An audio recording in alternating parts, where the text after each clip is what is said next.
Okay, so my eyelids are already primed, so I'm just going to go right into Creme Brulee by Makeup Geek. I'm just going to be putting that all over my transition area, and I'm using a Sigma E38 blending brush to do this. And then I'm going to take Mocha by Makeup Geek and a Sigma E21 brush. So I'm just going to start mapping out my crease with this. So I'm doing it with my eyes like completely open just so I can see exactly where to make that line so it doesn't disappear when I open my eye. And then I'm just going to take a fluffier brush. I'm using the Morphe B42 brush. I'm just going to blend that out a little bit so it's a little bit softer. And your line does not have to be perfect at all because we are going to clean that up with concealer after we're completely done. Then I'm taking that same Morphe B42 brush. I'm dipping into Burnt Orange from the Anastasia Modern Renaissance palette. And I'm putting that right above the darkest point of that line that I made. And then going back into Mocha and that first brush I used to darken up that line again.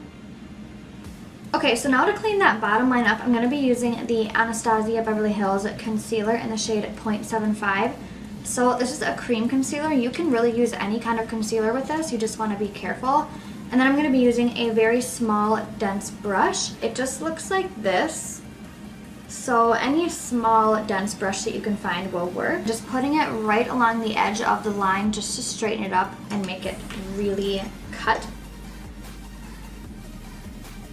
And then I'm going to go in right after and then set it with a matte white powder just so that the concealer does not move. Now for my lid shade, I'm going to be using the Touch in Sol Metalist Liquid Foil and Glitter Shadow Duo. So I'm just going to use the applicator just to put it on my actual eyelid, and then I'm going to go in with a brush to clean it up if I need to. So I'm just very, very lightly bringing that up to the cut crease that we made. Okay, now I'm going to be taking the other side, which is liquid foil, kind of set that with this. For my eyeliner, I'm going to be using the Sephora Long Lasting Liquid Liner in the shade Matte Black. Now I'm going to put these Cara eyelashes on, number 415. I'm just going to do this off camera. Okay, now moving on to the face, I'm going to be priming my skin with the Smashbox Photo Finish Foundation Primer, Color Correcting Adjust in the shade Green. So I'm using green because I have rosacea, which means I have a lot of redness. So the green is going to counteract that and make it look less red. So I'm mainly just going to be focusing this right around at my cheeks and my nose where I have the most redness, and just a little bit on my forehead and chin. Now for my foundation, I'm using the Maybelline Fit Me Matte and Poreless Foundation. I'm just going to be dotting that around my face and then blending it in with a damp beauty blender.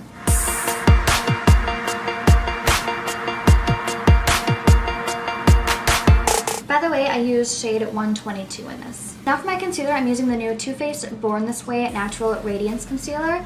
I'm using the shade Light. So I'm just going to be using the applicator that comes on this, and I'm going to be putting it right underneath my eyes, just in triangle shapes. And I always like to use a concealer that's at least 2 shades lighter than my actual skin tone because I like to highlight with it. And then I'm just going to be putting a little bit in the middle of my forehead, down my nose, my cupid's bow, and my chin. I didn't use too much for this area. I just wanted to even it out with the brightness of my under eyes so that the entire center of my face is lighter. Now to set all that concealer, I'm using the RCMA No Color Powder. I love this powder for setting my concealer. For one, it's super cheap. I think it's like $11 or $12, and it has absolutely no color to it, so it's not going to alter the color of your foundation. So I'm just using the Kat Von D Shade and Light Contour Brush, and I'm using the highlighting side of it. I'm just going to be dipping it in there and then tapping off the extra. So I'm just going to be putting this anywhere that I put concealer. This powder is actually really good for people with dry skin too. I know that the Laura Mercier powder can be a little bit drying on some people. So if you have dry under eyes like me, or if you just have dry skin everywhere else, I definitely recommend this powder for you because it's not going to dry you out at all. So it's not going to give you that really dry and crepey effect underneath the eyes, which nobody wants. Now that I have a base on my face, I'm going to work on my lower lash line. So I'm going to line my waterline with black eyeliner, and then I'm going to go in with a powder to smoke it out a little bit. So I'm taking this Morphe M432 brush and then that Mocha shade by Makeup Geek. For my inner corner highlight, I'm using MAC Nylon.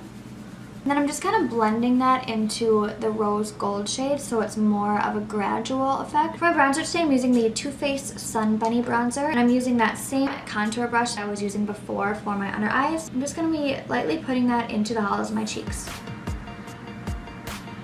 Then for a little bit of blush, I'm using the Makeup Forever Sculpting Blush in the shade 10 and a Morphe M104 brush. And then for my highlight, I'm using another one of my all-time favorites, which is MAC Soft and Gentle, and I'm using a Morphe M501 brush.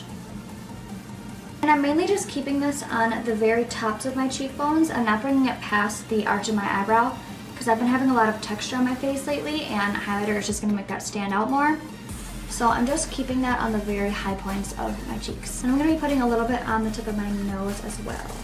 And then for my lip shade, I'm using Malibu from the Kylie Lipsticks.